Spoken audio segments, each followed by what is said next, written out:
100 দিনের কাজের টাকা আমরা দিলাম 59 লক্ষ কর্মচারীকে, এবং তাদের জন্য কর্মসূচি পরিকল্পনা করলাম যাতে আমরা 50 দিনের কাজ জব কার্ড হোল্ডারদের দেবই, এটা গ্যারেন্টি দিয়ে দিলাম। এবং আরও 10% লোক যদি বেশি করে 10 দিন, তাতেও আমাদের কোনো আপত্তি নেই। এটা আপনারা এখন থেকেই করতে পারেন, অলরেডি করা শুরু হয়ে গেছে।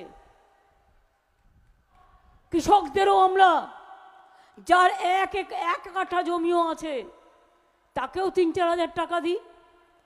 যার 4 কাঠা জমি আছে, 1 কাঠাকেও, হ্যাঁ আমি তো সেটাই বলছি, কেন গোলাচ্ছেন, 1 কাঠা জমি আছে তাকেও 3,000 টাকা দেওয়া হয়। আর যার 1 একর জমিও আছে সে 10,000, 3 কাঠা জমির বেশি থাকলে সে 10,000 টাকা পায়। বুঝলেন কিছু? আর প্রচার বাবুদের হচ্ছে 5 একর জমি থাকলেই তবে আপনি ওদের একটু সাহায্য পাবেন, তা না হলে নয়। সবার কি 5 একর জমি থাকে বলুন?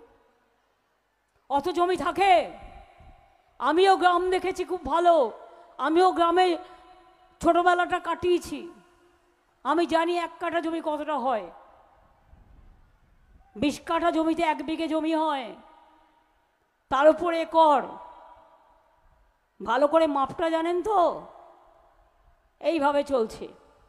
এবার জিজ্ঞেস করুন মোদিবাবুকে, আপনি তো ভোট চাইছেন, বিজেপিকে জিজ্ঞেস করুন, আপনারা ভোট চাইছেন, কত লোককে চাকরি দিয়েছেন?